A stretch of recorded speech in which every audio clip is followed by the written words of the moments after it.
Bonjour à toutes et tous. Bienvenue à ce troisième débat de notre cycle Dessine-moi 2050.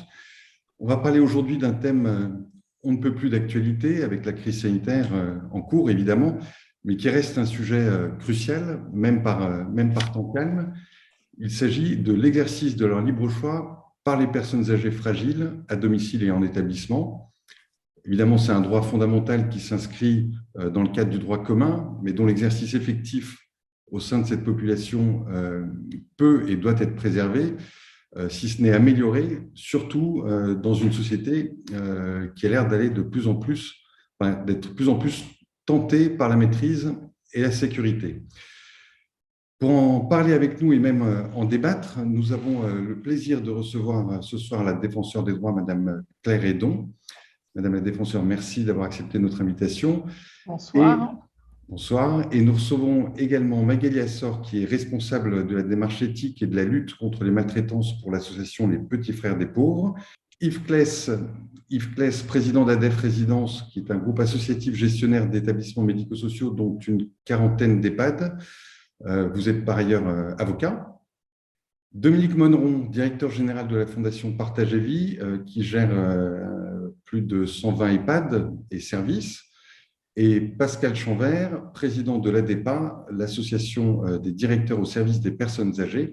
Merci à vous pour votre participation et je salue aussi Tanguy Châtel, sociologue et cofondateur du Cercle à mes côtés, qui va animer cette séquence avec moi. Donc Tanguy, je te laisse la parole. En deux mots vraiment, comment est-ce qu'on va traiter le sujet en 1h30 ? Bonsoir à tous, merci d'être présents pour un débat qui va être dense parce qu'on a 1h30 pour un sujet qui pourrait nous occuper beaucoup plus longtemps. Le sujet, on va essayer de le problématiser de la manière suivante. Face à la fragilisation qui vient avec le grand âge, nous, c'est-à-dire nous les familles, mais nous les professionnels, nous les établissements, l'ensemble de la réponse sociale tend à vouloir, avec de bonnes intentions, protéger les personnes face aux risques que leur fait courir leur situation de vulnérabilité. Et pour ça, il y a des formes de réflexes qui se mettent en place, qui sont des réflexes de mesures restrictives, sécuritaires. Et comme Édouard vient de le dire, eh bien avec l'horizon de l'amplification de la volumétrie des personnes âgées, fragilisées, ça va poser encore plus la question qui existe déjà aujourd'hui. Avec la crise du Covid, on a vu que les réponses sanitaires sécuritaires pouvaient avoir l'effet inverse, c'est-à-dire celui, au lieu de protéger les personnes, de les fragiliser encore davantage. Donc, on voit que la réponse sécuritaire n'est plus satisfaisante par rapport à la préservation de la situation, de l'état de santé global des personnes. Alors, en décembre 2020, le Cercle Vulnérabilité et Société a produit une note qui a été remise à Brigitte Bourguignon et qui a été discutée avec elle lors d'un webinaire. Et dans cette note, on évoquait un certain nombre de points. Donc, les membres du cercle qui sont présents ce soir, leur institution a été contributrice de cette note. Et donc, elle pourra aussi nous servir de point d'appui pour discuter. La problématisation, je vous la propose en 3 points. Comment assumer par principe le respect des droits fondamentaux des personnes dans le cadre du droit commun, c'est-à-dire comment préserver la présomption d'autonomie, qui est le point de départ de la liberté. Et qui dit liberté contractuelle. Donc, ça va reposer la question de la relation sous l'angle contractuel avec la personne âgée, incluant l'ensemble de l'écosystème, famille, établissement, professionnel. La deuxième chose, c'est comment assurer cette préservation du libre choix en tout lieu, pas simplement dans les établissements, mais également à domicile, qui peuvent, par extension, surtout dans la perspective de développement d'une prise en charge à domicile, et bien devenir des lieux de privation de liberté également. Et puis une troisième réflexion, qui est peut-être d'ordre un peu plus philosophico et politique, c'est notre réflexe qui consiste à arbitrer entre d'un côté la liberté et de l'autre côté la sécurité, et à trouver des formes de compromis. Est-ce qu'on peut essayer de dépasser cette lecture-là pour faire en sorte, mais ça suppose une certaine lecture à long terme, que plus on garantit la liberté des gens, et plus ça participe d'une certaine forme de sécurité pour l'ensemble du système. Donc, est-ce qu'on peut essayer d'initier une lecture qui cesserait d'opposer la liberté à la sécurité pour voir en quoi les deux pourraient converger. Alors pour cela, eh bien, on va vous écouter avec grande attention, Madame Hédon, à la fois parce que vous avez produit en mai dernier un rapport tout à fait déterminant sur les droits fondamentaux des personnes âgées accueillies en EHPAD, que nos membres ont lu avec attention. Également parce que dans la note que j'ai du Cercle Vulnérabilité et Société que j'ai citée, eh bien, il y avait un certain nombre de mesures qui peut-être ont retenu votre attention et on sera aussi heureux de vous entendre là-dessus.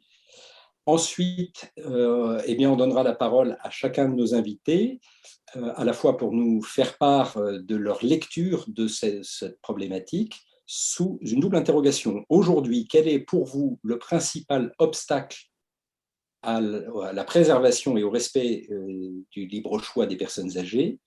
Et par rapport à ce principal obstacle, quel serait le principal levier? Donc là, on va avoir sans doute 4 lectures, soit convergentes, soit divergentes, ça va être intéressant. On aura ensuite un deuxième temps dans notre présentation qui sera de dire comment est-ce qu'on peut faire autrement. Et là, on ira aussi demander à nos membres comment ils ont expérimenté, innové des choses qui pourraient être déclinées à plus grande échelle. Et on ira également regarder comment on peut faire autrement ailleurs. Je vous laisse la surprise pour tout à l'heure. Enfin, le dernier point qu'on essaiera de voir, c'est que 2050, ça se prépare aujourd'hui. Donc, qu'est-ce qu'il est important de mettre en œuvre dès maintenant pour que ça puisse avoir des effets à court terme, mais également à long terme? Voilà. Merci Tanguy. Madame la défenseure, on vous écoute pour une dizaine de minutes. Oui, oui, promis. Bonjour à tous et à toutes. Je vais pas être plus longue, mais j'ai quand même un propos introductif. Je vous remercie vraiment pour cette invitation à cette table ronde et puis aussi de façon plus générale sur la façon dont vous réfléchissez aux questions des vulnérabilités qui ne touchent pas que les personnes âgées et sur lesquelles nous, on est particulièrement sensibles parce qu'on voit bien qu'à chaque fois qu'il y a des atteintes aux droits, c'est parce que justement, la personne est en situation de vulnérabilité. Alors, la question que vous avez choisie, elle nous invite à nous projeter dans les années à venir, mais en fait, elle résonne quand même très fortement à la crise actuelle que nous traversons. Depuis le début de la pandémie de Covid-19, les personnes âgées ont été identifiées comme étant particulièrement vulnérables à cette pathologie, donc à protéger de manière renforcée. Et pour celles qui résident en EHPAD, cela s'est traduit en fait par l'adoption de mesures restrictives rigoureuses, attentatoires aux droits et aux libertés des résidents. Récemment encore, la 5e vague a ravivé ces discussions autour des restrictions qui étaient imposées dans les EHPAD et notamment des interdictions de visite et aussi des interdictions de sortie. Et ce contexte, il nous rappelle que finalement cet équilibre, ce que vous disiez entre protection de la sécurité d'un côté, préservation des libertés de l'autre, en fait, elle est très fragile. Et en particulier quand il s'agit de personnes qui sont considérées comme vulnérables. La tension entre ces deux objectifs, elle a été ravivée par la crise sanitaire, mais la question de leur articulation, finalement, c'est quand même un problème assez ancien, notamment pour ce qui est des personnes âgées. Ça fait plusieurs années que nous sommes saisis de situations dans lesquelles leur liberté et leur libre choix tentent à être bafoués. Et ça, on le voit dans nos réclamations. Et c'est pour mettre en lumière toutes ces atteintes à leurs droits, y remédier, qu'on a publié, vous en avez parlé en mai dernier, ce rapport sur les droits fondamentaux des personnes âgées accueillies en EHPAD. La question de la liberté et du libre choix des personnes âgées y est évoquée, même si cette question, elle ne se réduit pas simplement au contexte des EHPAD. Et je vous propose, moi, d'y répondre en vous présentant successivement d'abord les principaux constats qu'on tire des saisines que nous recevons. Les atteintes, deuxièmement, constatées dans le cadre de la crise sanitaire très précisément, et puis après, dans un troisième temps, nos recommandations et les pistes d'amélioration. Alors d'abord, nos constats. Concernant les EHPAD, une grande partie des saisines que nous recevons concernent des personnes âgées et portent sur des atteintes aux droits et libertés des personnes qui résident en EHPAD. Et donc, je vais commencer par elles. Ces atteintes à leurs droits qui sont facilitées, je vous le disais en introduction, qui sont rendues possibles par leur vulnérabilité qui est liée à leur perte d'autonomie et sont consécutives de maltraitance et aussi de discrimination. Une partie d'entre elles concerne le principe du libre choix, du consentement éclairé et des libertés de la personne accueillie. Les personnes âgées en perte d'autonomie doivent pouvoir choisir leur lieu de résidence, mener une existence indépendante dans leur environnement habituel, aussi longtemps qu'elles le souhaitent et que cela est possible. Et ça suppose à la fois qui a un large spectre de réponses adaptées à leurs besoins, aussi bien en termes de logement individuel, avec ou sans accompagnement des services spécialisés, accueil en EHPAD, en logement collectif ou inclusif. Et puis, ça suppose aussi que les personnes puissent choisir l'établissement dans lequel elles souhaitent être hébergées. Or, en fait, faute de réponse suffisante en matière de compensation du handicap ou de perte d'autonomie et du fait aussi de manque de place dans les structures, le choix du lieu de résidence pour la personne âgée est en fait très souvent contraint.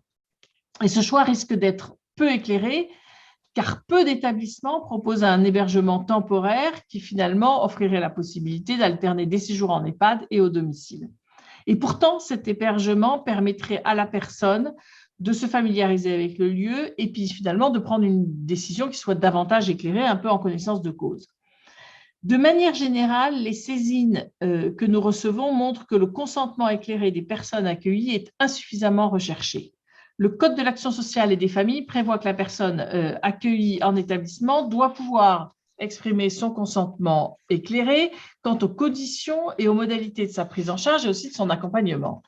Dans les faits, vous le savez bien, les conditions d'entrée en établissement, souvent dans l'urgence, sans préparation préalable, ne favorisent pas vraiment le recueil du consentement éclairé de la personne. Et par la suite, dans les actes de la vie quotidienne, il arrive souvent que son consentement ne soit pas davantage recherché. Et il est vrai que recueillir, je le reconnais, le consentement des personnes âgées nécessite un accompagnement, peut s'avérer long, puisque leur capacité physique et cognitive tente à décliner. Mais cela ne justifie en aucun cas de s'en affranchir, par exemple en demandant une mise sous protection juridique, ce que nous constatons pourtant assez fréquemment.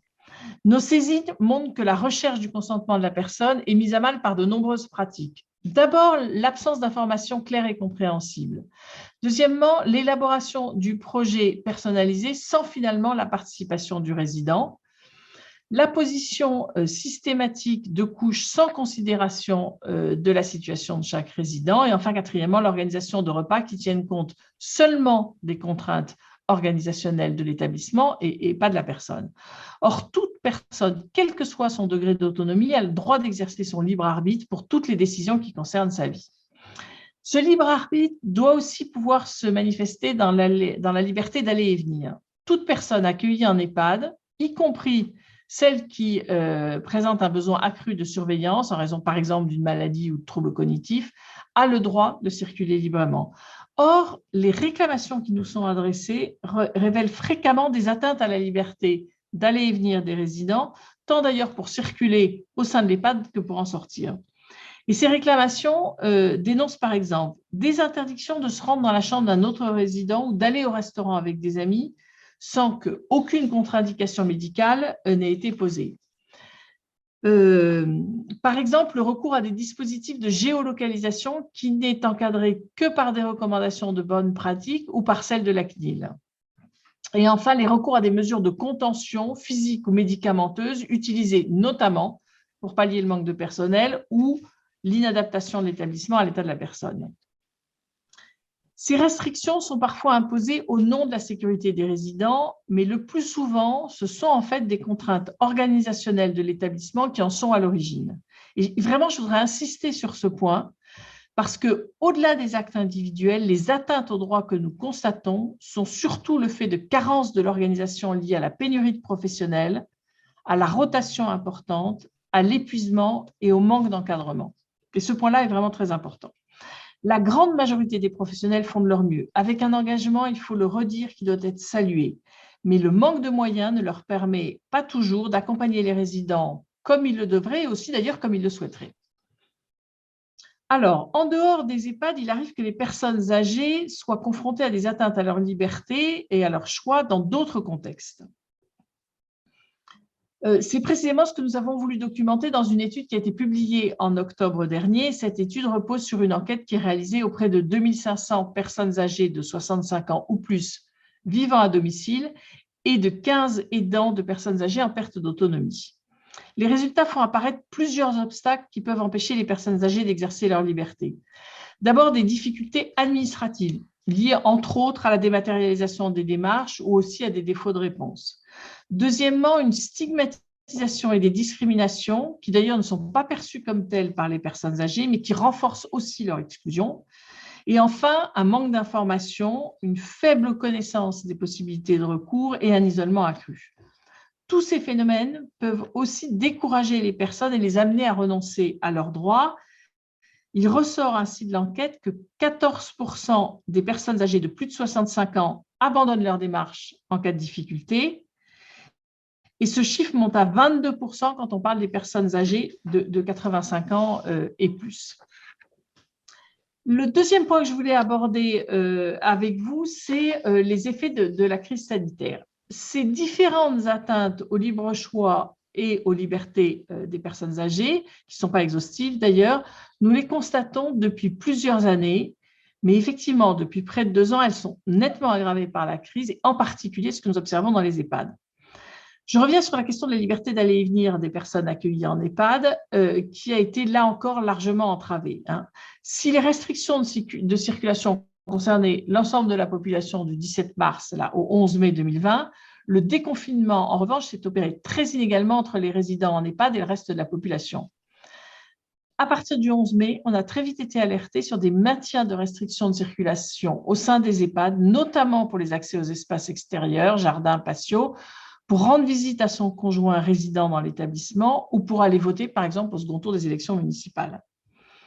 Par ailleurs, le recueil du consentement libre et éclairé a lui aussi été largement entravé. Pour la majorité de la population, hors période de confinement, le libre choix en matière de dépistage et de confinement chez soi est resté la règle. Pour les résidents en EHPAD, c'est l'absence d'autonomie de la décision qui a été rédigée en fait en principe. Ainsi, en 2020, les consignes du ministère des Solidarités et de la Santé concernant les fêtes de fin d'année prévoyaient qu'à leur retour dans l'établissement, les résidents réalisent un test PCR ou antigénique, la formulation ne laissant pas de place au choix. Or, les tests de dépistage de la COVID-19 constituent un acte médical et ne peuvent donc être réalisés qu'avec l'accord du patient. De même, les recommandations publiées en mai 2021, bien qu'elles appelaient au recueil de l'avis des résidents, continuaient aussi à restreindre la recherche de leur consentement. Il était indiqué que la direction, après avis du médecin coordinateur, pouvait faire obstacle à la sortie dans une famille si elle était susceptible de mettre en danger la vie du résident ou des autres résidents. Et enfin, pour terminer, le troisième point que je voulais aborder avec vous, c'est que je voulais formuler quelques recommandations pour assurer le respect du libre choix et des libertés des personnes âgées. Et ces recommandations concernent essentiellement les EHPAD, sont présentées dans le rapport que nous avons publié en mai dernier, dont je vous ai parlé, dont vous avez vous aussi parlé auparavant. Je vais vous en donner juste quelques-uns. Pour renforcer la recherche du consentement éclairé, nous recommandons d'abord d'inciter les directions des EHPAD à désigner un référent consentement chargé de veiller à la recherche effective du consentement des résidents. Deuxièmement, d'inclure dans le livret d'accueil, le règlement de fonctionnement et les contrats de séjour, un volet en facile à lire et à écrire, qui serait utile pour tout le monde. Et enfin, de favoriser le recours à une personne de confiance en sensibilisant les professionnels sur son rôle, en informant davantage les résidents sur leur droit à désigner une telle personne. Ça, c'était ce qui est concerné sur la recherche du consentement éclairé. Deuxièmement, pour contrôler les mesures restrictives de liberté, nous avons recommandé au ministère des Solidarités et de la Santé d'abord de modifier leur cadre réglementaire pour prévoir une réévaluation de ces mesures individuelles avant 6 mois. D'inscrire dans le plan de contrôle des ARS la mission de veiller à ce que ces mesures soient nécessaires à la préservation de la sécurité de la personne, strictement proportionnées au but poursuivi et surtout limitées dans le temps. Troisièmement, de diligenter une mission de l'IGAS sur le recours aux mesures de contention dans les établissements médico-sociaux. La crise, elle a mis en évidence les difficultés à concilier les enjeux de santé publique avec la nécessité de répondre aux besoins spécifiques des personnes âgées accueillies en EHPAD pour préserver non seulement bien sûr leur santé, mais aussi leurs droits et libertés. Et les mesures prises récemment dans certains EHPAD, restrictions de visite, placement à l'isolement, conditions supplémentaires à la présentation d'un pass sanitaire pour pénétrer dans l'établissement, nous l'ont confirmé. Et comme je l'ai écrit au ministre de la Santé et à la ministre déléguée chargée de l'autonomie, les principes fondamentaux de prohibition de la détention arbitraire et de primauté de la liberté individuelle ne sauraient être sacrifiés au nom de la sécurité sanitaire. Les libertés, on doit se le rappeler, ne sont pas une variable d'ajustement. Et j'insiste là-dessus, les libertés ne sont pas une variable d'ajustement. Voilà, je vous remercie. Merci beaucoup pour cet état des lieux et ces recommandations.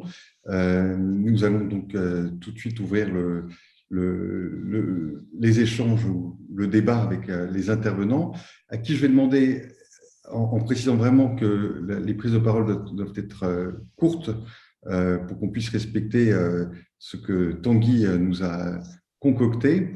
Donc, alors, vous pouvez évidemment réagir aux propos de la défenseur des droits, mais surtout, selon votre expérience de terrain, et pour revenir sur ce qu'a dit Tanguy, quel est, selon vous, le principal frein au respect du libre choix des personnes âgées fragiles et, en face de ce frein, le levier correspondant qui favoriserait le libre choix par ces personnes? On va commencer par Magali Assor, si ça vous convient. Ça me convient, merci beaucoup. Pour faire rapide, j'ai beaucoup réfléchi parce que des freins, il y en a de très nombreux. Vous lirez dans la note qu'on a fait avec le cercle des vulnérabilités, ils sont recensés de façon très précise. Mais finalement, la racine, pour moi, de tous les autres freins, le cœur, le clou de tout découle de ça, c'est, je pense, le regard que l'on porte sur les personnes âgées, la question des représentations. Donc, sur les personnes qui avancent en âge, on a l'impression, on a tendance parfois à les considérer comme un grand tout indifférencié. On sait que, et on l'a vu avec une étude qu'on a faite chez Psyphère des pauvres et avec le cercle, que dans une même génération, en fait, on a ce qu'on a mis en évidence des îlots de vieillesse. Donc, il n'y a pas les vieux, c'est pas une classe monolithique, c'est pas un monolithe. Et puis, il y a aussi beaucoup de stéréotypes incapacitants sur les personnes qui sont en situation de vulnérabilité. On parle beaucoup de vulnérabilité. La manière de le définir, je pense assez simplement, c'est ne pas être totalement en capacité de se défendre et de se protéger. Et donc, du coup, la volonté de protection, elle est entendable. Mais en réalité, les représentations, c'est-à-dire les accumulations des croyances qu'on juge vraies et qui construisent une réalité, elles sont profondément incapacitantes. Et ça, je pense que c'est vraiment de là découle tout l'écosystème qui a été créé depuis des décennies et qui ne favorise pas l'expression. Déjà, ne s'appuie pas sur les capacités décisionnelle des uns et des autres, ne les favorise pas et ne leur permet pas de s'exprimer. Alors, ça paraît un petit peu théorique, mais c'est quand même important parce que l'idée principale, c'était la prise en charge de la dépendance. Ça, c'est le paradigme du risque qu'on a après la guerre.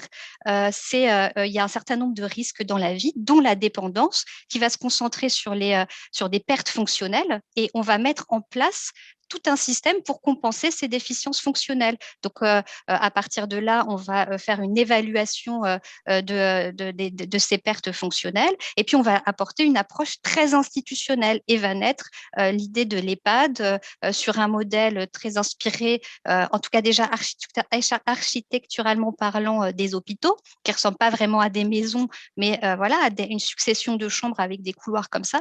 Et tout ça, c'est des ambiances dans lesquelles on fait vivre les personnes et qui ne sont pas forcément très compatibles avec tout l'exercice effectif des droits que Madame Hédon a cité. Puisqu'en termes de droits et de textes, on a tout ce qu'il nous faut en France aujourd'hui, des textes extrêmement bien écrits. L'effectivité, on a du mal à l'avoir sur le terrain. Alors, qu'est-ce qu'il faudrait, qu'est-ce qu'on met en face? C'est un petit peu une grande platitude ce que je vais vous dire, mais c'est une approche capacitaire, c'est-à-dire se fonder sur les capacités des personnes, se fonder sur les droits, les voir comme des citoyens jusqu'au bout de leur vie, avec un projet de vie. Alors c'est facile pour nous les petits frères des pauvres, parce que ça fait 70 ans qu'on dit que l'individu est un être toujours en devenir jusqu'au bout, jusqu'aux dernières minutes de sa vie. Donc, notre regard est déjà travaillé par cela. Mais concrètement, l'approche capacitaire, c'est une approche qui aujourd'hui fédère beaucoup dans l'idée, parce que ce sont des approches séduisantes intellectuellement, qui sont difficiles à mettre en œuvre sur le terrain, parce qu'elles nécessitent beaucoup de temps. Et là, je vais un peu paraphraser Éric Fiat, le philosophe, qui nous dit, il y a 2 temps, enfin il reprend Bergson quand il dit ça, il y a 2 temps, il y a le temps mathématique, c'est-à-dire le temps des horloges, le temps des professionnels, et il y a le temps psychologique, c'est-à-dire le temps, le cheminement dont les uns et les autres on a besoin, et surtout quand on avance en âge, pour bien comprendre les informations, pour bien comprendre les conséquences que ces informations vont avoir sur nous-mêmes et sur notre vie au jour le jour. Et pour tout cela, il y a besoin d'un temps qui doit nécessairement être plus long. Voilà, quand on va travailler, quand on s'approche de la vie des personnes qui, comme vous dites fragiles, moi je dirais en situation de vulnérabilité, il y a besoin d'un temps pour faire quelque chose de plus qualitatif. Sinon, on décide pour les personnes et on les place. Je vous disais, Edouard, je déteste cette expression de placer des personnes en EHPAD. On place des objets sur une bibliothèque. On cherche un lieu de vie adapté pour une personne qui ne peut plus rester seule à domicile. Et tout ce qui est de l'ordre de la représentation et du vocabulaire, c'est pas des détails, c'est vraiment ce qui va derrière conditionner notre regard et préfigurer la réalité, une réalité qu'on veut changer en 2050. Merci Magali. Donc, le levier, c'est l'approche capacitaire. On aura un exemple tout à l'heure, mais vous soulignez que c'est un peu chronophage. Yves Kless, un principal frein et un levier en face. Alors, Édouard, il est plus facile de parler des freins que des leviers. Sur les freins, moi, je suis dans la pratique. Et j'en vois 3. D'abord, je salue Madame le défenseur des droits qui a souligné que le manque de moyens était beaucoup à l'origine de contraintes organisationnelles, je reprends le terme, qui conduisent à des pratiques qui peuvent effectivement porter atteinte au libre choix ou à l'exercice effectif des droits et libertés de chaque personne. Je ne connais pas de gestionnaire d'établissement, je ne connais personne, ni directeur, ni aide-soignant, ni infirmière, qui que ce soit, qui se lève le matin en disant comment je fais pour ne pas respecter le libre choix d'une personne que nous accueillons dans nos maisons. Et qu'il est heureux qu'un jour, on prenne conscience que le manque de moyens, notamment lorsque les établissements sont financés au titre de l'aide sociale pour permettre leur accès au plus grand nombre, a des conséquences, pas seulement sur les personnels, mais aussi sur les personnes, et notamment les résidents accueillis. C'est extrêmement important. Le respect du libre choix des personnes, de l'exercice effectif de tous leurs droits, exige, du fait de l'altération de la capacité pratique, parfois, à émettre une volonté ou un consentement, c'est la réalité, exige du temps, mais aussi un souci d'individualisation, que je ne confonds pas avec l'individualisme. Et ce temps, ce souci d'individualisation,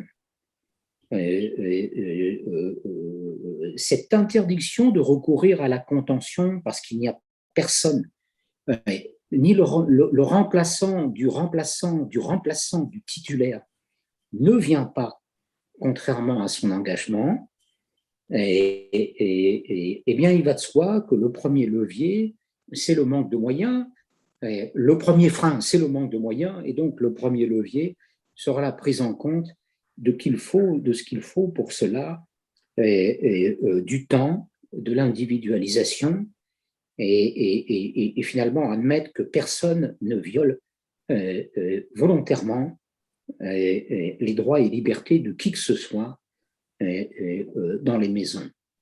Le deuxième obstacle, beaucoup plus difficile, est que, on l'a dit, on l'a répété, je ne sais pas si c'est heureux, tout repose sur le consentement de la personne. Alors, dans beaucoup de nos maisons, il y a objectivement, que ce soit dans une unité de vie protégée ou ailleurs, une difficulté pratique à recueillir ce consentement. Et cette difficulté pratique, elle ne peut être surmontée que par un mécanisme tout à fait naturel, mais qui porte en lui-même les gènes du non-respect de la volonté des personnes, c'est l'intermédiation. C'est-à-dire que la volonté des personnes, son consentement, est porté par quelqu'un d'autre que la personne. Alors, le secteur sanitaire a réglé cette question de la confrontation entre une volonté, une exigence, respecter la volonté des personnes, et la réalité médicale ou pratique, qui est que parfois ce consentement ou cette volonté s'exprime difficilement ou ne peut plus s'exprimer à travers ce qu'on appelle les directives anticipées, que vous connaissez. Peut-on, dans notre domaine, pratiquer les directives anticipées lorsque des personnes sont de plus en plus désorientées ou ont plus en plus de mal à exprimer pratiquement leur volonté? C'est difficile de rédiger une directive anticipée pour la vie, pour la continuité de la vie. C'est extrêmement difficile. Mais j'y vois un obstacle pratique très, très prégnant lorsqu'on est sur le terrain. La troisième chose est que on vient de le dire, et on l'a vécu très durement, et nous nous battons encore tous les jours contre un réflexe sécuritaire, sanitaire. Si on doit caricaturer les choses, on a mis la vie au-dessus de la santé. Et ce que je voudrais dire ici, c'est qu'on est rentré de plein pied dans un autre mécanisme de négation de l'exercice effectif de droits et libertés que l'on déclare par ailleurs. Parce que ça, des déclarations, on en a plein, hein, des chartes éthiques, des machins, des trucs, on en a plein. Nous nous situons ici sur l'exercice effectif. C'est que ce réflexe sécuritaire conduit à une logique de substitution. On décide à la place, et de plein pied, spontanément, joyeusement, et que le risque ou les atteintes dont nous parlons, et j'en aurai fini, ne sont pas le fait que des gestionnaires d'établissements. Cette logique sécuritaire, sanitaire à tout prix, ayant mis sous le boisseau l'humanisme qui doit présider à notre activité, n'a pas été décidée, n'est pas promue par les gestionnaires d'établissements qui se battent au jour le jour contre tout ce qui peut être un intervenant ARS, médecin coordinateur, qui une nouvelle fois exige que l'on retourne sur cette logique. Et qu'encore une fois, les atteintes dont nous parlons ne sont pas uniquement un dialogue entre le résident et le gestionnaire de l'EHPAD, mais que tout autour conduit aussi, ou peut conduire, et la période de la crise sanitaire l'a montré, à porter atteinte véritablement à l'exercice effectif d'une atteinte aux droits et libertés des personnes, et en tout cas à ignorer leur libre choix. Donc ne croyons pas que c'est un dialogue. Et il y a des choses qui nous sont imposées et que nous ne faisons que retranscrire. Merci Yves Thès. Pascal Chanvert, sans transition, même question, avec la caméra allumée. Bon, écoutez, on ne va pas perdre de temps, j'ai un problème pour allumer la caméra, je vous présente mes excuses à tous. On va faire de la radio au lieu de faire de la télé. Rapidement, premier point, qu'est-ce qui limite la liberté des personnes âgées, fragiles ou vulnérables? L'agisme, c'est la question du regard dont a parlé Magali Assor. Et c'est quoi rapidement l'agisme? C'est toujours la dévalorisation des besoins des personnes âgées. On décide pour eux, que ce soit les familles, que ce soit les professionnels. Alors bien sûr, la lutte contre l'agisme, c'est du moyen terme, comme la lutte contre toutes les discriminations, mais il faut trouver des réponses de court terme. Mais si on n'a pas en tête cette cause autour de l'agisme, alors on ne comprend pas la situation. Et il est utile de reprendre le rapport d'Audrey Dufeu pour approfondir le sujet. La deuxième chose, mais au fond très liée à l'agisme, c'est la vision de la société, des pouvoirs publics, des familles et des professionnels, qui au fond considèrent tous qu'il faut protéger la personne, et pour protéger la personne, faut enfermer. Qui concrètement demande qu'on enferme? Les familles, et les familles par amour. Combien de fois, depuis 35 ans que je dirige des établissements ou des services à domicile, et tous les collègues vous le diront, combien de fois n'ai-je pas entendu, monsieur le directeur, il faut enfermer ma maman pour qu'il ne lui arrive rien. Et à ce rythme-là, il ne lui arrive rien.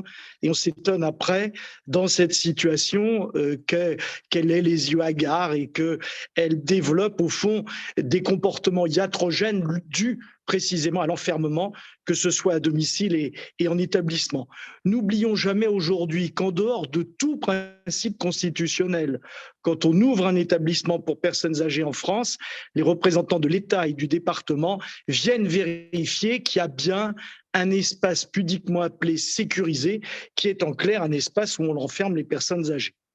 Troisième élément, ce qui est à l'origine de ça, c'est qu'entre le principe et l'application pragmatique, on préfère le pragmatisme au principe. Et Claire Hédon a parfaitement raison de rappeler que la liberté ne peut jamais être une variable. Et j'en profite pour dire combien je suis d'accord avec ce qu'elle vient de dire tout à l'heure et combien nous avons été d'accord à la départ avec l'entièreté de son rapport. En fait, le principe de base, c'est la liberté. Et par pragmatisme, s'il doit y avoir des exceptions, elles doivent être minimales et très encadrées. C'est ce qui s'est passé dans les années 50-60 en psychiatrie. Quatrième élément rapide, le manque de moyens en établissement comme à domicile, car on enferme et on attache aussi à domicile, mais je ne développe pas. Claire Hédon, dans son rapport, demande l'application du ratio de 8/10 promis depuis si longtemps, et Yves Claes a dit tout ce qu'il fallait en dire. Dernier élément, il faut revoir la responsabilité des professionnels. Le système d'établissement est un système qui dysfonctionne parce que les professionnels, directeurs, médecins, professionnels, peuvent être rendus responsables de ce qui peut arriver à une personne âgée. Et évidemment, c'est cette responsabilité qui pèse sur leurs épaules et qui les fait renforcer les logiques sécuritaires déjà à l'œuvre dans cette société. C'est la raison pour laquelle nous demandons à l'ADEPA qu'une grande majorité d'établissements soient transformés en domicile, même si ça ne règle pas tout. En tout cas, ça permettra de faire avancer considérablement les choses. Pascal Chauvert, merci. Dominique Monneron, pareil, même question. Et est-ce que vous êtes raccord, si je puis dire, avec Pascal Chauvert qui pointe notamment les familles comme finalement un frein à l'exercice du libre choix, puisqu'elle demande à ce qu'elle soit protégée peut-être plus que de raison? Oui, évidemment difficile d'apporter du nouveau après tout ce qui a été dit et auquel j'adhère pour l'essentiel, à l'évidence sur la question des moyens, sur la question effectivement d'injonctions contradictoires auxquelles nous pouvons être soumis, etc. Avant de répondre plus directement sur les familles, mais mon propos m'y conduira, je voulais dire que je pense qu'il est important de ne pas oublier que dans le cas particulier dont nous traitons, qui sont les personnes âgées, et en particulier évidemment les personnes âgées très dépendantes que nous accueillons en établissement, on vit avec un élément qui était d'ailleurs rappelé dans la note du cercle vulnérabilité et société sur la préservation du libre choix de la personne vulnérable. Et dans les principes directeurs, il y avait un 6e principe qui était de rappeler que le libre choix s'exerce pour tout un chacun dans un cadre contraint. Tous autant que nous sommes, notre liberté s'exerce dans un cadre où il y a des limites à nos désirs et où le principe de réalité se rappelle à nous. Mais je voulais le mentionner parce que je crois que justement une des caractéristiques particulières de la population dont nous parlons, c'est une population pour laquelle les contraintes s'accumulent. Les contraintes parce que, d'une façon ou d'une autre, ces contraintes viennent obérer l'exercice autonome du libre choix. Et là encore, je fais référence à la note du cercle, où on rappelait que la séquence opérationnelle du libre choix, c'était une séquence opérationnelle qui supposait un temps de partage et de réflexion, un temps de dialogue pour prendre une décision, un temps de la prise de décision et un temps d'exécution et de mise en œuvre de la décision. Et ce qui me paraît important, c'est que dans chacun de ces temps, en réalité, que nous vivons tous les uns ou les autres d'une façon plus ou moins facile, dans chacun de ces temps, quand il s'agit de personnes qui commencent à ressentir des vulnérabilités, assez probablement, de toute façon, le temps de l'exécution et de la mise en œuvre du libre choix est un vrai sujet. Je pense en particulier aux personnes qui sont à domicile et qui peuvent souhaiter rester à domicile, mais à condition qu'elles aient les moyens de pallier les pertes de capacité dont elles ont pu souffrir, et de façon à continuer à exercer la totalité des capacités, en particulier des capacités intellectuelles, dont elles continuent à disposer. Donc, je crois qu'il y a un vrai sujet sur cette nécessité d'avoir à chaque endroit les moyens nécessaires, et ça renvoie à la question des moyens qui étaient évoqués. Dans le cas, en plus, des personnes accueillies en établissement, et en particulier, on l'a évoqué à plusieurs occasions, dans le cas des personnes pour qui l'exercice du libre choix peut être contraint, rendu plus difficile par des pertes de capacité cognitive, je crois que là, il y a un vrai enjeu qui est l'enjeu de l'accompagnement sur toutes les phases de l'exercice du libre choix. D'une part, avec un principe de base que rappelait Magali, c'est de considérer a priori la personne comme une personne adulte et donc comme un sujet disposant de son autonomie de décision, et puis de limiter notre intervention à tout ce qui va permettre la bonne interprétation, la bonne vision du choix qu'elle exprime, même si elle ne l'exprime pas de la façon traditionnelle dont une personne autonome pourrait le faire. Et quand j'évoque ça, ça a des conséquences. Ça a des conséquences par rapport à un autre des principes qui était rappelé dans la note, qui était que pour s'exercer, le libre choix peut avoir besoin d'assistance. Et bon, je pense qu'effectivement, nous sommes dans un univers où le libre choix a besoin d'assistance. Et on dit bien d'assistance, on ne dit pas de suppléance.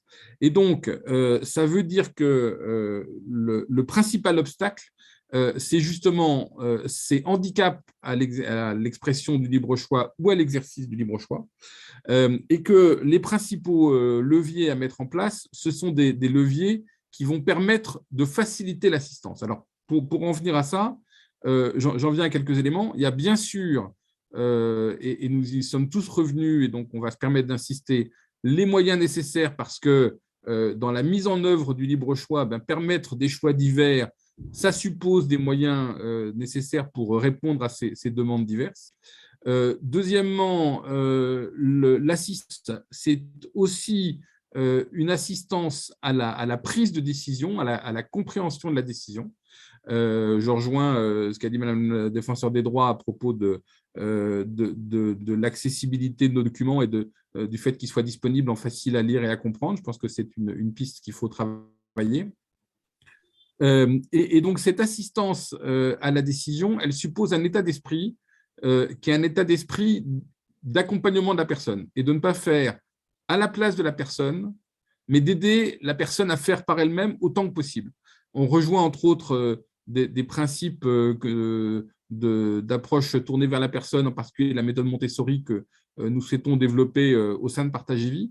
Et c'est avec ce type d'outils, avec cette attitude, qu'on pourra le plus possible mettre en œuvre nos principes qui sont nos principes de la liberté. Et pour finir, je voulais rappeler dans le petit opuscule que François Sureau a fait paraître à propos de la liberté, et puis dans les commentaires qu'il a pu en faire, à plusieurs moments, il disait, vous savez, ce qui est important, c'est on affiche un principe, et puis après, on dit « mais ». Voilà.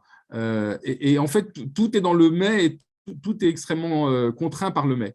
Et donc, il faut renverser la logique. Il ne faut pas dire « il y a la liberté, mais nous avons des difficultés, mais nous avons telle ou telle contrainte opérationnelle, etc. » Il faut se mettre dans une posture où, bien sûr, nous avons une réalité qui est complexe à traiter, mais il y a la liberté qu'il y a avant tout à protéger, et il faut rassembler tous ces process qui nous permettent, au jour le jour, de faire exercer le plus de liberté possible par les personnes que nous accompagnons.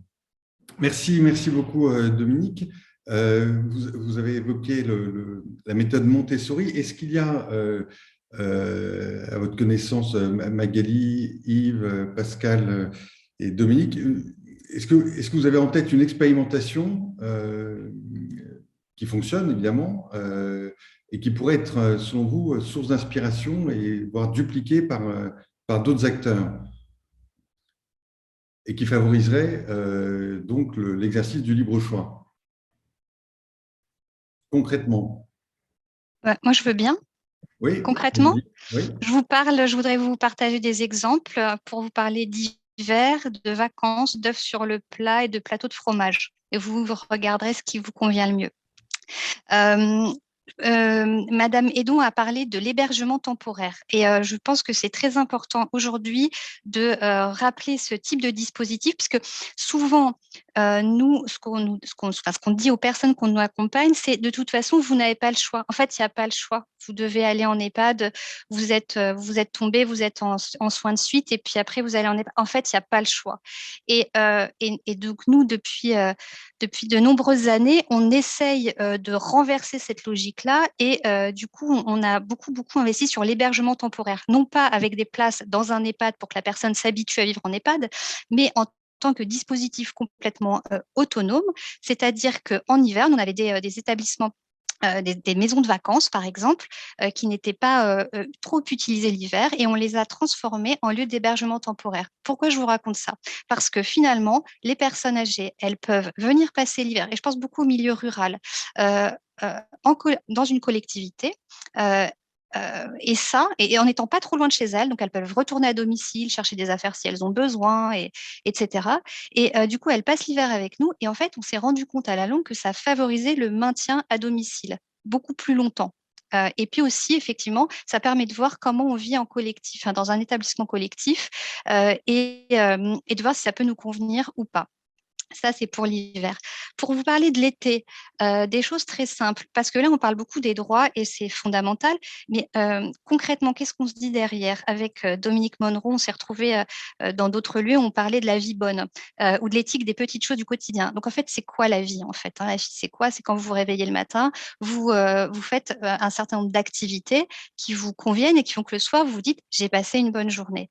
Et donc, par exemple, quand je vous parlais d'œufs sur le plat, c'est que des personnes qu'on accompagne et qui viennent en vacances avec nous, elles nous disent moi, ce qui me ferait hyper plaisir aujourd'hui, c'est de manger un œuf sur le plat.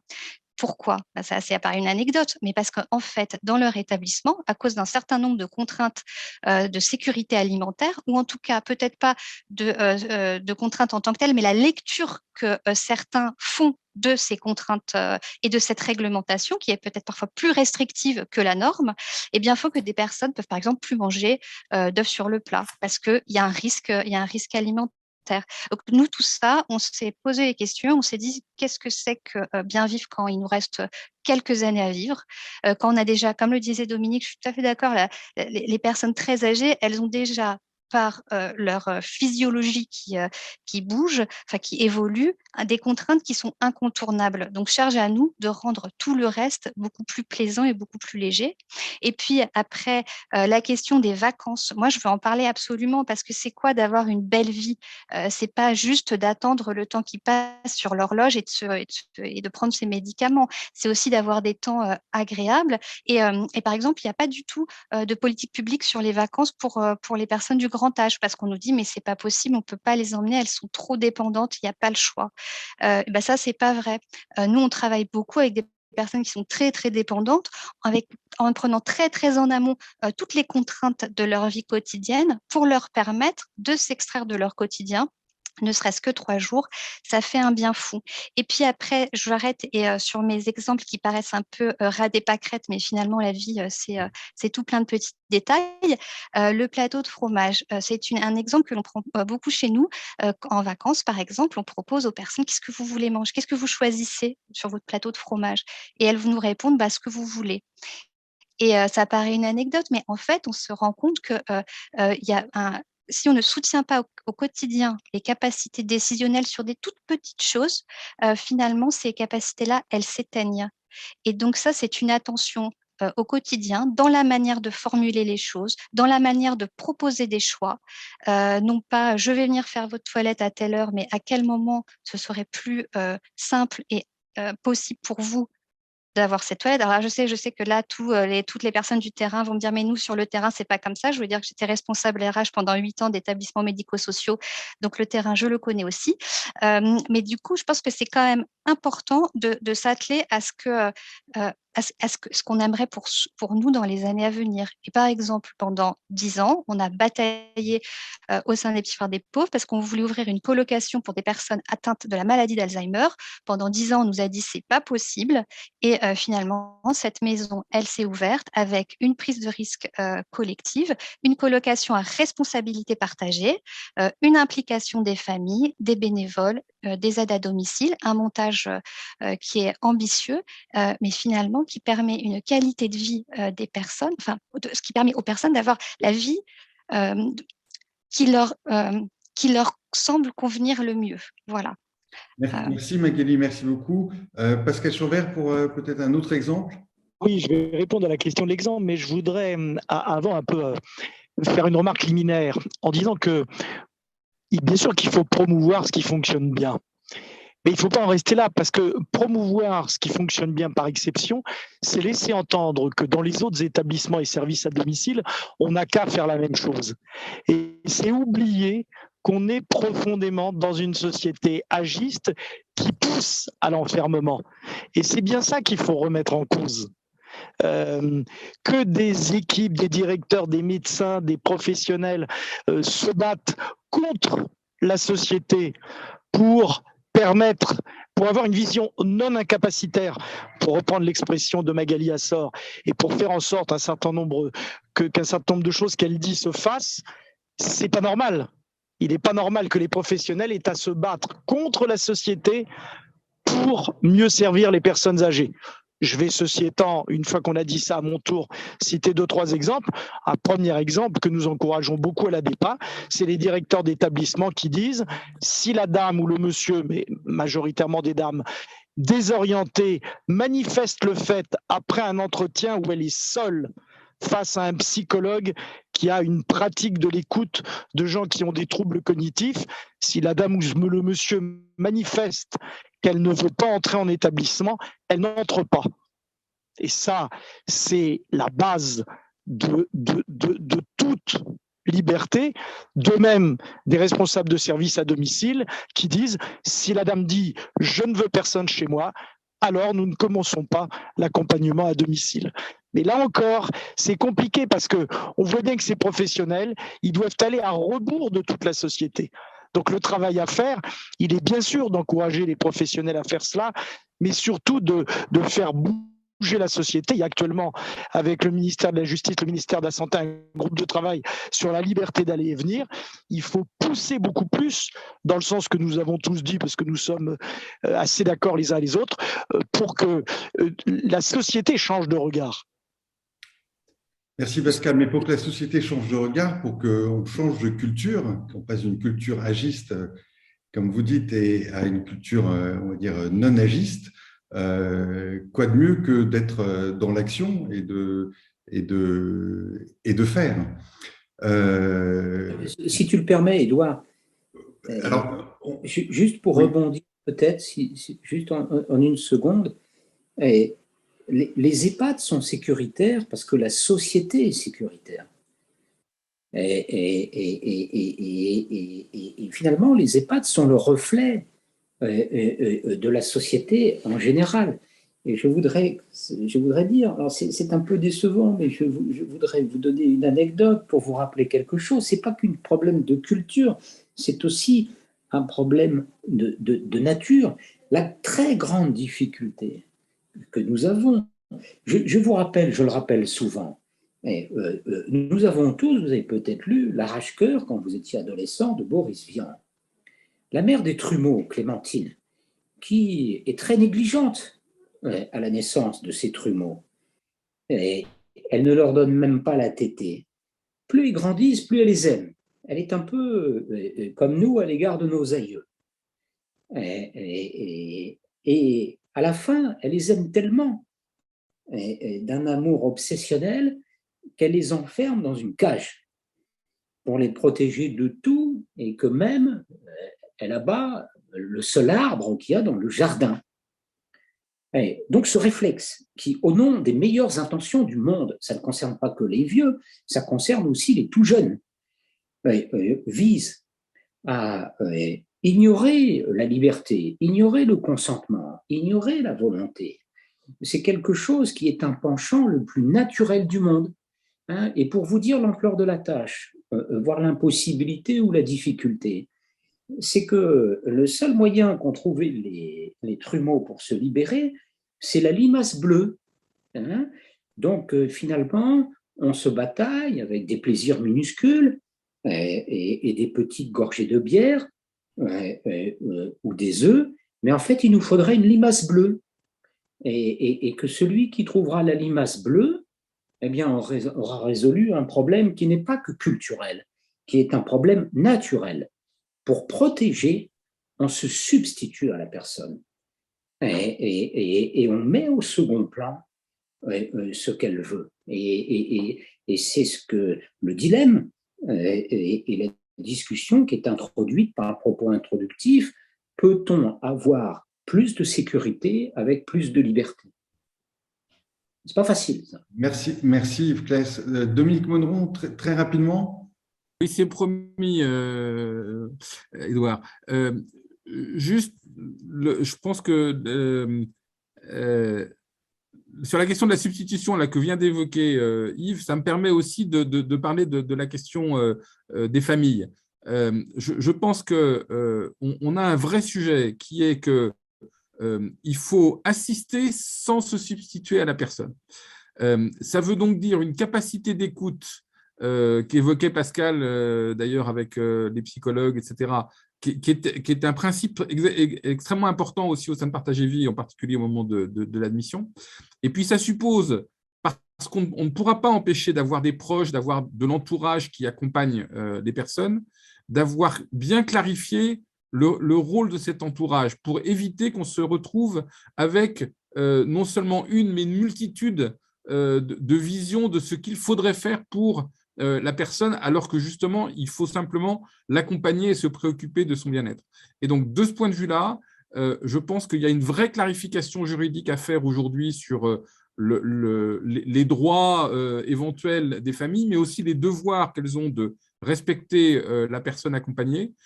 Et pour ça, je pense qu'une désignation beaucoup plus claire et beaucoup plus ferme et systématique d'un tiers de confiance qui serait le seul interlocuteur avec lequel tous les professionnels pourraient discuter pour prendre avec l'interprétation des besoins de la personne accompagnée les bonnes décisions, je pense que ce serait un vrai progrès. Aujourd'hui, on est soumis à une multitude d'injonctions qui rend la décision extrêmement complexe. Merci Dominique. Avant de vous redonner la parole, Claire Hédon, nous avons donné la parole à notre invité d'honneur. Tanguy, est-ce que tu peux présenter notre invité, ce n'est pas d'honneur, notre invité surprise, peut-être. qui est aussi notre invité d'honneur. Alors, est-ce que et je vais la faire monter sur à nous rejoindre. Alors, on a souhaité, je vous ai dit en préambule qu'on voulait essayer de voir un peu comment ça se passait ailleurs et autrement pour nous inspirer. On a invité Nicole Poirier, peut-être ce nom évoque quelque chose pour certains d'entre vous.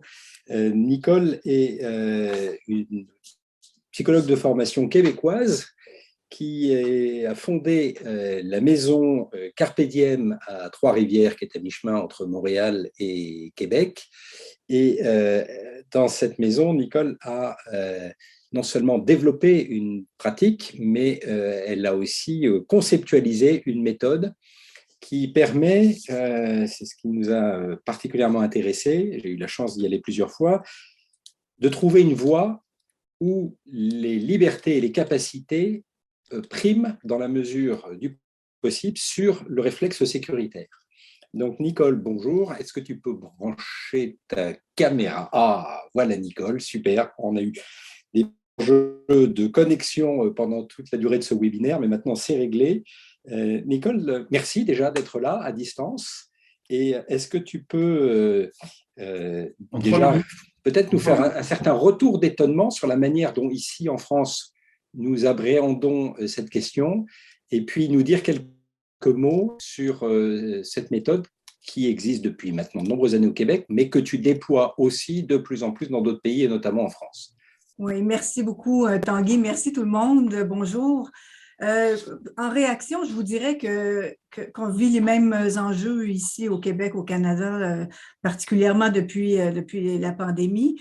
Ce qui nous manque peut-être un peu, c'est des panels comme celui-là où on peut vraiment réfléchir puis creuser les sujets qui sont si importants. Alors nous, récemment, ce qu'on a fait au Québec, c'est une commission pour autoriser l'aide à mourir pour les personnes qui perdent leur capacité, donc dans le cadre d'un mandat qu'on leur donne à l'avance. Alors, vous voyez, et puis parmi les raisons évoquées dans la société, c'était on n'aime pas les conditions de vie qu'on nous réserve. Alors, une façon de les éviter, c'est de permettre aux personnes qui vivent avec l'Alzheimer de rédiger un mandat en cas d'inaptitude et pour éventuellement avoir droit à l'aide à mourir. Alors, il faut vous dire qu'il y a toute une grande partie de débat qu'on n'a pas fait sur les conditions de vie et ça, c'est plaisant de vous entendre parler là-dessus aujourd'hui. Et pour revenir sur Carpe Diem, bien, on a ouvert Carpe Diem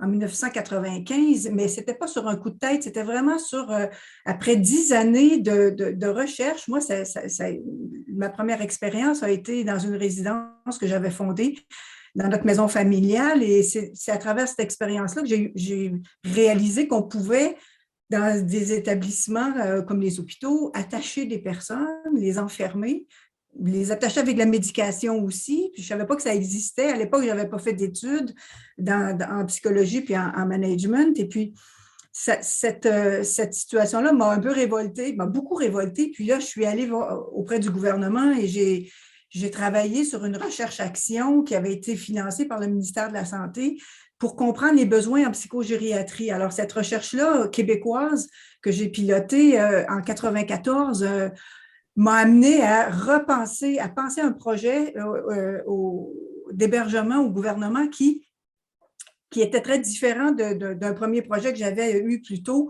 Et alors, l'idée, c'était de créer une plus petite maison qu'au départ, on avait pensé, donc une maison d'une quinzaine de personnes, mais avec des services à domicile, avec toute une panoplie de services, que ce soit d'accompagner la personne à domicile, soutenir sa famille, créer un lieu où on va aussi pouvoir venir vivre en termes d'accueil de jour ou de court séjour pour que justement le choix final revienne à la personne et non pas parce que, oui, elle décide du jour. Ça n'arrive pas des personnes avec la maladie d'Alzheimer qui décident du jour au lendemain ou c'est très rare, tiens, je décide de quitter.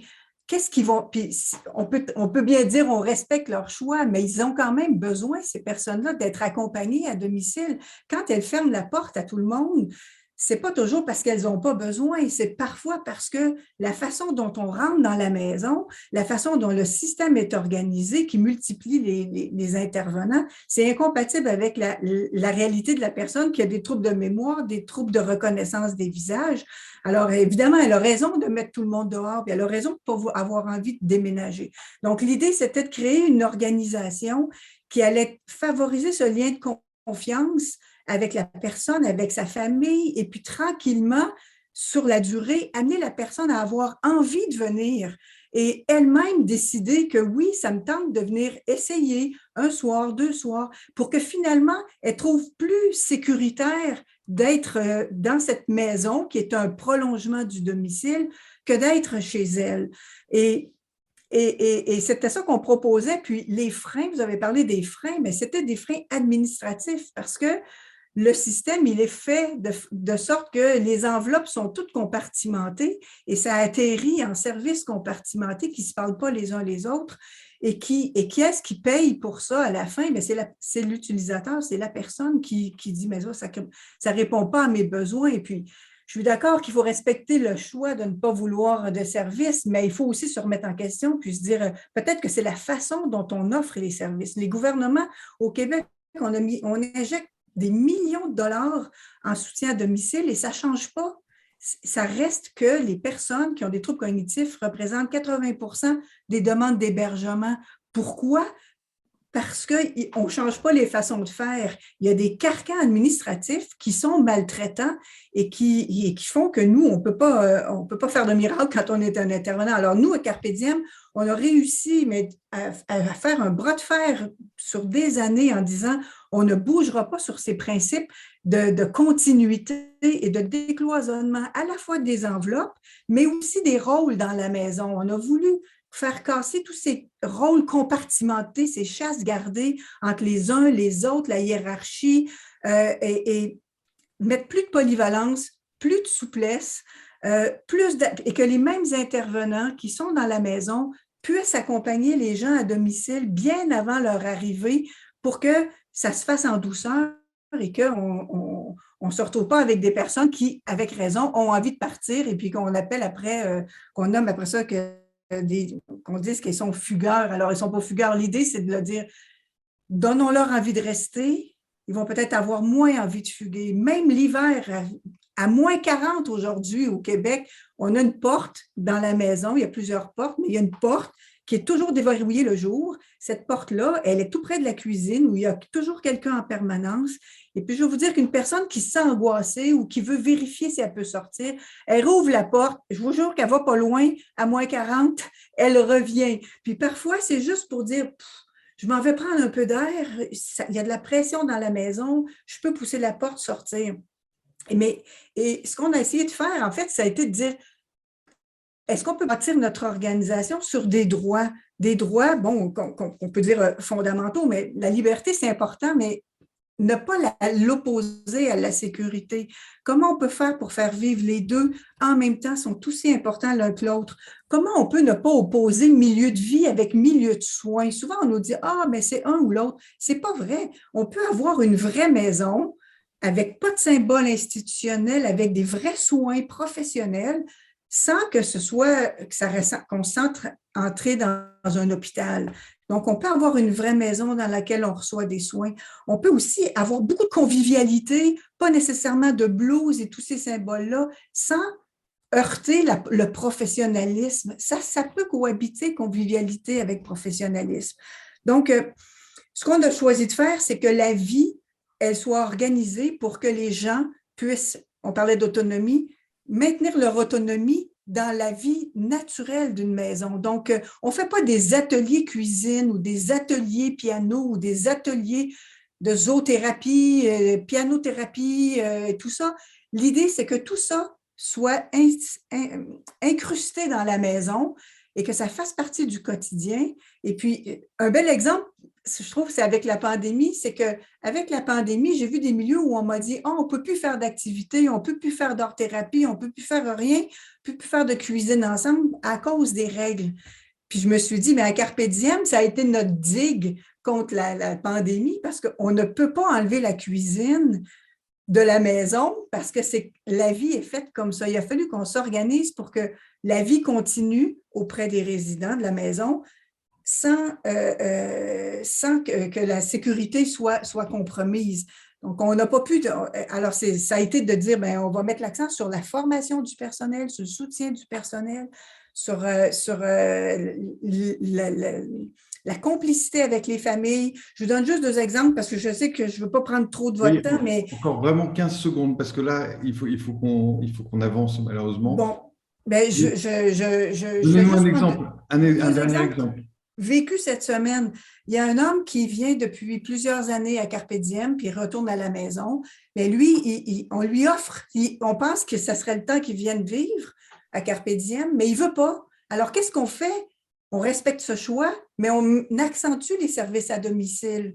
Et il y a une autre dame aussi que son mari veut absolument qu'elle vienne, mais lui il nous a dit, si elle vient à Carpe Diem, je ne veux pas qu'elle revienne à la maison, jamais. Mais il habite à 10 minutes. Alors, cette famille-là qui, je comprends, souhaite la sécurité puis souhaite qu'elle ne sorte pas, c'est avec lui qu'on travaille. Il faut travailler avec les familles. Moi, pendant 15 ans, j'ai vu des familles qui se faisaient rentrer de force dans la tête l'utilité des contentions puis de l'enfermement. C'est normal qu'aujourd'hui, ils se disent, mais qu'est-ce que vous nous arrivez avec cette liberté? On nous a convaincus pendant des années qu'il fallait être enfermé puis médicamenté. Donc, je pense qu'il y a tout un travail à faire, mais bon, c'est un petit peu la petite histoire de Carpe Diem qui tient le coup malgré tout. Merci. Merci beaucoup, Nicole Poirier, pour votre témoignage. Merci infiniment. Claire Hédon, qu'est-ce que ces différents échanges vous inspirent? Et je trouve d'abord que ces échanges sont très intéressants et je dirais, il y a quelque chose qui me frappe dans tout ce qui a été dit, c'est qu'à la fois, c'est des petits exemples précis, concrets, que je ne trouve pas anecdotiques, moi, c'est-à-dire je trouve que la porte ouverte pour sortir à moins 40, ou pas moins 40 d'ailleurs, je pense que c'est pas anecdotique, je pense que l'histoire de l'œuf sur le plat, perso, pour moi, c'est l'œuf coq, mais je pense que, et du plateau de fromage, je pense que c'est pas du tout anecdotique, que c'est en fait important et c'est ce qui fait que les personnes âgées se sentent bien. Et donc ça, quand on dit ça, on se dit, mais ça finalement, c'est de la responsabilité du personnel qui est sur place. Et pourtant pas que, parce que vous l'avez, enfin moi je l'ai dit au début, vous êtes plusieurs à l'avoir redit, c'est vraiment aussi une question de moyens qu'on se donne et de moyens qu'on consacre. Et ça passe par des moyens financiers, hein, bien évidemment. Et ça, c'est aussi lié au regard qu'on a sur les personnes âgées, c'est-à-dire quels moyens on est prêt à y mettre. Mais enfin, moi, je trouve quand même que cette question des moyens, elle est absolument cruciale pour qu'on ait le temps de se préoccuper, de pouvoir laisser une porte ouverte pour aller à moins 40, d'avoir un œuf au plat, un plateau de fromage, ce qu'on veut, mais je pense que les deux sont très fortement liés. Et puis après, et donc je pense que cette question des moyens, enfin, pour moi, c'est quand même une vraie bataille. Et aussi lié, vous l'avez dit, à la question du regard qu'on porte sur les personnes âgées et de façon plus générale sur les personnes vulnérables. Je pense que ce qu'on dit là sur des personnes âgées serait tout à fait transposable sur d'autres personnes en situation de vulnérabilité. Et quand vous avez dit, entre autres, que la question du placement, on place en EHPAD, effectivement, je suis d'accord avec vous, ce mot est horrible. Et je me suis dit, mais en fait, on parle aussi de placement d'enfants à l'ASE. En fait, on utilise exactement le même terme. On est aussi dans des personnes vulnérables. On se permet des termes qui en disent long quand même sur la façon dont on traite les personnes. Voilà les quelques points sur lesquels je voulais réagir, mais vous voyez, on est à la fois dans le détail et dans le général, parce que les deux sont quand même fortement liés. Merci Claire Hédon. Tanguy, il nous reste une vingtaine de minutes. Comment est-ce qu'on aborde cette dernière partie ? Déjà, il y a eu un certain nombre de commentaires qui sont très abondants dans le fil de discussion. Donc, je ne vais pas vous faire du Cognac G ou du SVP 1111, mais il y a un certain nombre de choses qui sont, à mon avis, assez convergentes.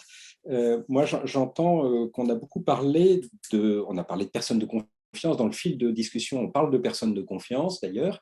Derrière le mot personne de confiance, il y a le mot confiance. On a parlé de lien de confiance.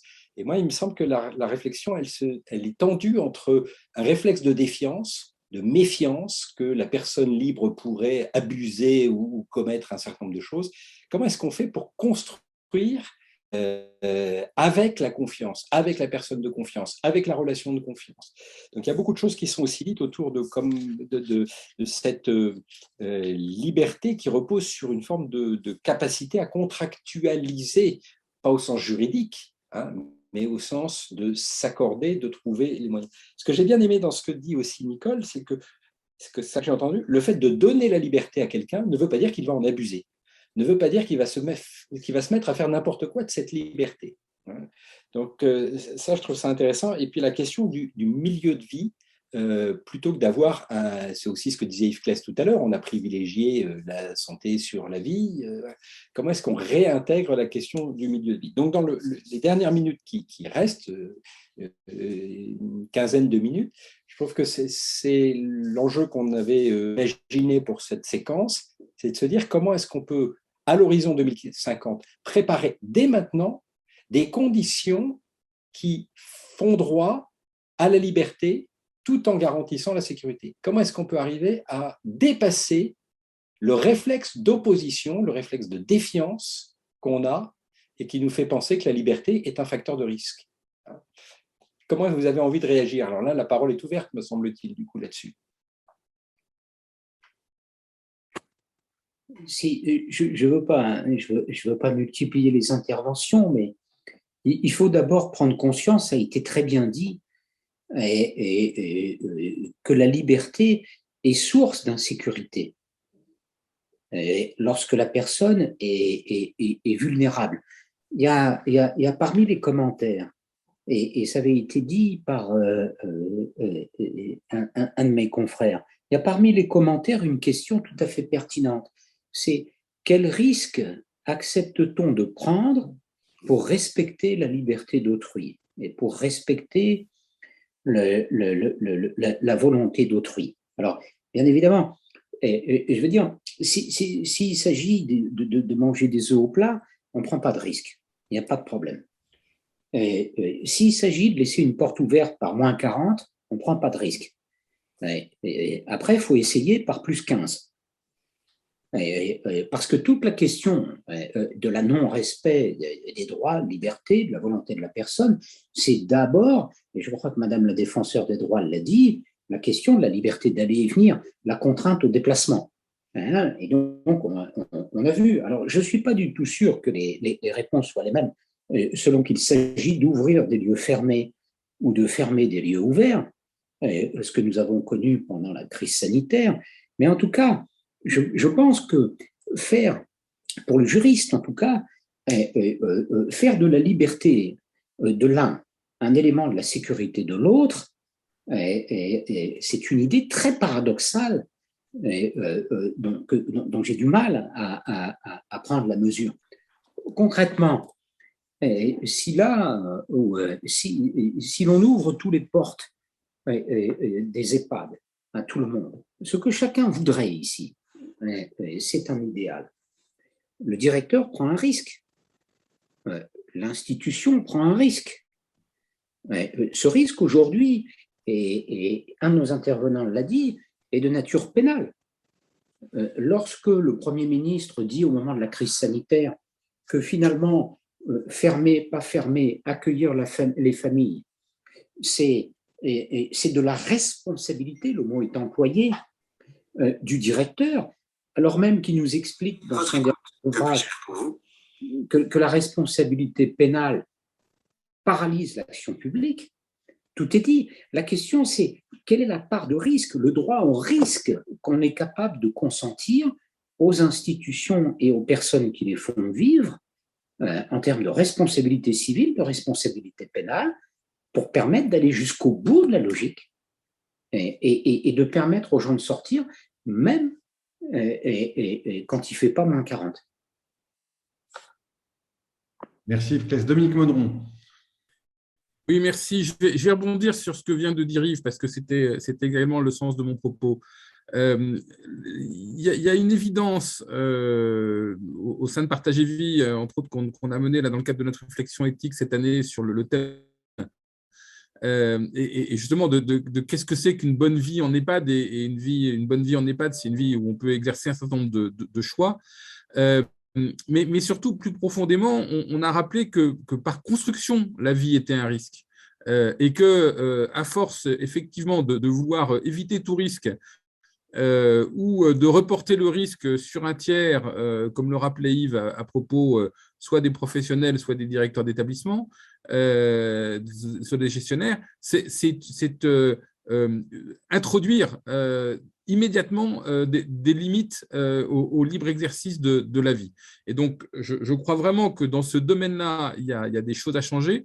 De ce point de vue-là, d'ailleurs, je vais me permettre de ne pas être totalement d'accord avec Magali, qui tout à l'heure disait qu'on avait des textes extrêmement bien écrits. Je ne suis pas tout à fait d'accord. Je pense que malheureusement, on a eu, en particulier avec toutes les recommandations dont on a été abreuvé pendant les 2 ans, beaucoup trop de textes et de textes beaucoup trop bavards et qui finalement ne permettaient pas aux professionnels de se repérer. Je pense qu'il faut au contraire une réglementation simple qui fixe un cadre au sein duquel une marge d'appréciation est laissée aux opérateurs. Et cette marge d'appréciation, pour qu'elle puisse être librement exercée, il faut la libérer de la question du risque. Et j'ai souvenir qu'au début de la pandémie, il y a eu, si je me souviens bien, une loi qui a été votée pour limiter la responsabilité et la capacité de mise en cause des élus locaux sur les mesures qui pouvaient être prises pour lutter contre la pandémie. Eh bien, je pense qu'il y a vraiment une réflexion à conduire sur le régime de responsabilité des professionnels et des gestionnaires, bien évidemment pour ne pas permettre les abus, la question n'est pas là, mais entre ne pas permettre les abus et créer des injonctions contradictoires où à chaque moment on doit se demander si sa responsabilité pénale va être mise en cause, il y a une marge de manœuvre et je pense qu'elle mériterait d'être clarifiée. Et donc, créer d'une certaine façon, comme vient de l'écrire Karine Lefebvre, un droit au risque et faire que ce droit au risque soit partagé par toutes les parties prenantes, ça me paraîtrait être une base fondamentale, y compris pour que les esprits changent d'ici à 2050. Merci Dominique. Magali ? Oui, je vais rejoindre Dominique. Moi, j'ai quand même une difficulté dans votre propos, Monsieur Claes, parce que tout à l'heure, vous disiez personne ne se réveille en voulant être maltraitant et on est bien d'accord sur le fait qu'aujourd'hui, dans la définition de la maltraitance, l'intentionnalité, elle compte pas. On peut être maltraitant de façon non intentionnelle. Et qu'on dise, qu'on puisse ensuite mettre tout le focus, parce qu'aujourd'hui, c'est le problème, hein, en 2022, c'est le problème du risque qui pèse sur le directeur d'établissement, qui fait que, par exemple, à Noël, alors que les protocoles sanitaires qui sortaient du cabinet de la ministre étaient, alors pour le coup, moi je les ai trouvés assez clairs. Les ARS ont parfois pris la plume pour être beaucoup plus restrictives et les directeurs d'établissement ont été encore plus restrictifs, certains encore plus restrictifs que les ARS. Donc, de voir le risque partout, c'est un problème de 2022. Donc, ouais, effectivement, on peut penser que ouvrir la porte ou manger un œuf, c'est débile, mais par contre, enfin, en tout cas, que c'est pas le vrai sujet. Le vrai sujet, quand on parle de liberté, en fait, quand vous êtes avec une personne qui a 95 ans, vous n'êtes pas en train de lui tenir la main en lui disant toute la journée, alors c'est quoi votre liberté, madame? Est-ce qu'aujourd'hui, vous avez l'impression qu'on a respecté votre liberté? C'est pas ça. Les textes de Florence Brault, qui est aide-soignante, qui prend souvent la parole, elle dit de façon très simple. Moi, quand je serai vieille, voilà, je veux qu'on respecte mon identité jusqu'au bout. Je veux pas qu'on m'appelle ma petite dame. Je voudrais que on déplace pas mon fauteuil roulant à toute allure pour faire vite ma toilette. En fait, ce qu'on dit là, c'est que c'est des manières de faire dans des micro-interactions, parce que au final, ce sont ces micro-interactions qui comptent dans la qualité de vie des personnes, qui devraient être la préoccupation première pour dessiner 2050. Et quand je disais au début que la base, c'est le regard qu'on porte, c'est les représentations, à partir de là, tout le reste, tout l'écosystème, toutes les structures, elles peuvent évoluer. Donc, on ne peut pas d'un côté dire on va bouleverser le paradigme et finalement rester enfermé sur la sécurité et la liberté. L'un dans l'autre, ça ne peut pas marcher. Vous voyez, pour moi, on a vraiment besoin, si on veut dessiner 2050, on a besoin de se libérer du modèle actuel. Et effectivement, je rejoins alors moi, je ne suis pas très partisane du droit au risque. Fabrice Gzil, il l'explique très bien le philosophe, il explique très bien dans des repères qu'il a écrit, les repères pour accompagner des citoyens âgés en établissement, sur qui aujourd'hui réclame un droit au risque dans la population. Personne ne réclame un droit au risque, tout le monde réclament un droit d'être protégé. Donc en fait, non, qui va dire, parce que, enfin voilà, il y a par quelques aventureux, mais de manière générale, vous souhaitez être protégé. Par contre, la question, c'est un droit à la liberté. Pourquoi dans certains lieux, on fait peser des restrictions de liberté qui sont beaucoup plus importantes que pour la population en général? À partir du moment où on s'arrime à cette idée-là, il y a toutes les pratiques qui ont besoin d'évoluer. Et quand on parle des moyens, c'est effectivement des moyens en personnel, mais c'est la question de la formation. Voilà ce que je veux dire. Merci Magali. Tanguy, tu veux juste un mot. Alors Yves Claes, attendez 2 secondes. Tanguy, tu veux citer notre étude Le droit au risque, c'est quelque chose que nous avions mis en évidence dans la note publiée il y a 1 an. C'était une de nos premières recommandations. Effectivement, le droit au risque, il est sans doute beaucoup plus désiré par certains professionnels que par une partie de la population qui ne veut pas assumer encore ce risque. Pour autant, est-ce qu'on fait bouger les représentations par un effort de communication, d'information, de discussion, ou est-ce qu'on le fait bouger par l'expérimentation qui produit du fruit et qui démontre que ça fonctionne? Voilà. Donc, c'est peut-être ça, c'est pour ça qu'on a l'ambition d'être très terrain dans nos approches. C'est que la seule transformation de la culture la transformation de la culture ne viendra que parce que des méthodes auront produit des résultats qui satisfont tout le monde, me semble-t-il. D'accord. Yves Claes, mais juste avant, Yves Claes, je donne juste une information là, que je vais récupérer. On a fait une étude sur les lieux de vie il y a 2 ans maintenant. 1 an et demi, oui. Ce que je peux dire, c'est que nous avons… Yves Claes, attendez, une étude Canty sur la question, c'était… On interroge là les aidants de personnes donc en établissement. Dans le choix de lieu de vie pour demain, à quoi accordez-vous le plus d'importance pour vous-même? Privilégier ma liberté, je préfère vivre le plus longtemps possible comme je l'entends, quitte à prendre des risques, chute, escroquerie, risques ménagers, etc. 67%. Et 32% privilégier ma sécurité, je préfère vivre dans un environnement, quitte à devoir accepter des règles de vie en communauté et plus restreintes. C'était juste pour information. Et Yves Claes, je vous laisse répondre. Et ensuite, Pascal Chourmet. Et très vite, ce que nous apprend l'expérience québécoise, c'est que, et c'est peut-être l'effet de levier le plus important, c'est que pour avancer dans ce domaine, on a besoin d'initiative et d'audace. On a effectivement besoin d'ouvrir la porte. Mais comme il a été très bien dit par un de nos intervenants, notre droit de la responsabilité civile et pénale étouffe toutes les audaces, toutes les expérimentations. Alors, pour faire simple, et je fais référence à ce qui a été mon métier pendant près de 35 ans, et si aujourd'hui, dans une unité de vie protégée, vous ouvrez la porte et qu'il se passe quelque chose, eh bien, ça sera très difficile de le plaider. Et donc, on a à la fois besoin d'audace, et l'expérience québécoise révèle cela. C'est un très beau modèle et dont il faudrait s'inspirer. Il est fondé sur la simplicité, l'audace et l'initiative.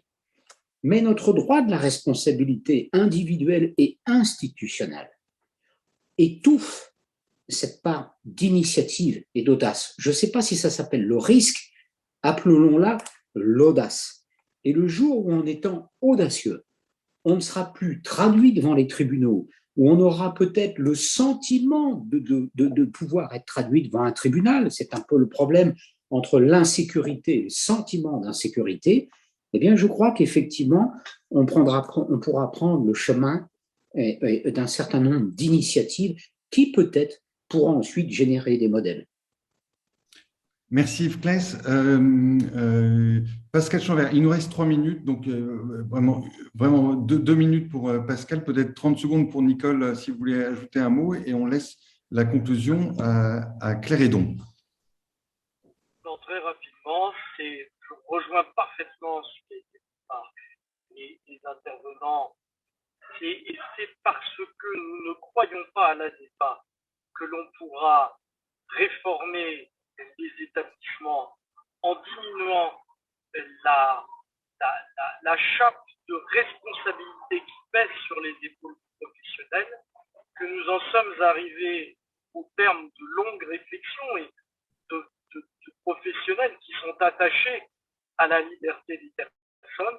Nous en sommes arrivés à la conclusion qu'il fallait transformer les établissements en domicile, parce qu'à partir du moment où les établissements sont des domiciles, pour aller vite en résidence service senior, parce que pendant la crise Covid, on n'a pas parlé des restrictions de liberté dans les résidences service senior. En clair, les personnes qui y vivent étaient soumises aux mêmes restrictions que les autres Français, pas plus, parce que personne ne pouvait être poursuivi civilement ou pénalement s'il leur arrivait quelque chose. Et juste un petit mot, je trouve très fructueux les réflexions qu'il y a eu entre principes généraux et actions concrètes. Ce que nous pensons profondément, c'est que à partir du moment où on pose des principes généraux qui sont interdits d'enfermer, interdits d'attacher, interdits de faire rentrer quelqu'un contre son gré, de lui imposer un service à domicile contre son gré, alors là, la société va développer des trésors d'inventivité. Par exemple, tout ce qu'a dit Nicole Poirier. Ce que dit Nicole Poirier avec ce monsieur qui ne veut pas venir, mais à un certain moment, oui, qu'on va essayer de convaincre. Et c'est tellement facile en établissement de lui dire, vous allez rentrer en établissement, et en 30 secondes, il est en établissement, il est bouclé, c'est réglé, ou on ferme la porte de son logement à domicile. C'est tellement facile de faire ça que la liberté devient une variable d'ajustement et que la société ne sécrète pas tous les éléments de discussion, d'inventivité pour régler cela.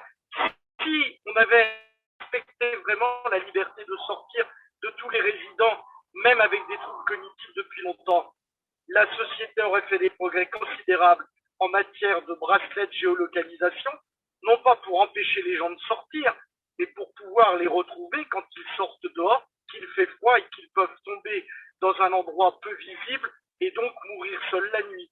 Voilà plein d'exemples qui montrent que quand on pose les principes, on peut faire bouger les choses et combien il faut rompre avec le modèle de l'établissement qui, pour les raisons de responsabilité, sera toujours un modèle liberticide par essence, quelle que soit la bonne volonté des professionnels, des familles ou des pouvoirs publics. Merci Pascal. Nicole Poirier, vraiment en 15 secondes, si vous avez quelque chose à dire. Oui, c'est tout simple. Je veux juste m'assurer que les gens ne partiront pas demain matin à ouvrir les portes de leur établissement sans avoir réfléchi, parce que j'ai déjà eu une expérience un peu malheureuse dans un établissement où ils ont dit oui, allez, on ouvre les portes. Et ils n'avaient pas réfléchi sur tous les moyens à mettre en œuvre. Alors, on peut faire beaucoup avant d'ouvrir les portes pour offrir plus de liberté à l'intérieur. Il y a tellement de choses de chantier de travail à faire avant de le faire. C'est un peu le message que je voulais vous passer, parce que moins 40, ça peut avoir l'air un peu téméraire, mais il y a beaucoup de choses qui sont faites derrière pour éviter justement les drames. Merci beaucoup Nicole. Je suis désolé, on a dépassé un petit peu le temps imparti. Donc Claire Hédon, on vous laisse le mot de la fin. Je vais être très brève et ça tombe bien, je vais rebondir sur ce que disait Nicole Poirier, parce que dans le fil de discussion, elle rajoutait aussi que quand on est bien à l'intérieur, on a moins envie de sortir. Et je pense que c'est quelque chose de très, très vrai. Et on a aussi moins envie de sortir si on sait que la porte est ouverte et qu'on n'a pas l'impression d'être enfermé.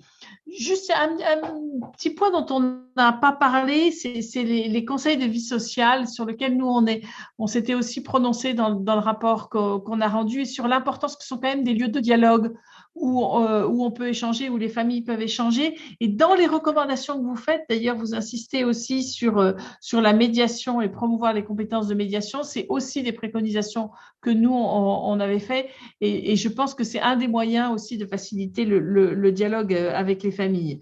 Juste en conclusion, moi, ce qui me frappe dans ce que nous voyons en ce moment et dans les réclamations que nous que nous recevons, c'est qu'il y a encore de fortes atteintes aux libertés qui perdurent, qui ne sont pas toujours justifiées. Et dans le fil de discussion, pareil, plusieurs ont dit, mais finalement, on n'a pas parlé de dignité. Mais en fait, si, en fait, ce qu'on vient de faire tout le temps, sans forcément prononcer le nom, c'est bien le respect de la dignité et qui fait partie des droits fondamentaux et des droits fondamentaux des personnes. Voilà ce sur quoi je voulais conclure et je vous remercie beaucoup pour ces échanges. Madame la défenseure des droits, merci infiniment. Ces échanges étaient passionnants. Merci Yves Claes, Dominique Monneron, Pascal Chanvert, Magali Assor, Nicolas Poirier et cher Tanguy, merci beaucoup. Nous nous retrouvons pour un prochain Dessine-moi 2050 le 19 janvier à 18h sur le thème « À l'horizon 2050, notre modèle de protection sociale est-il soutenable ?» À bientôt, bonne soirée et merci beaucoup.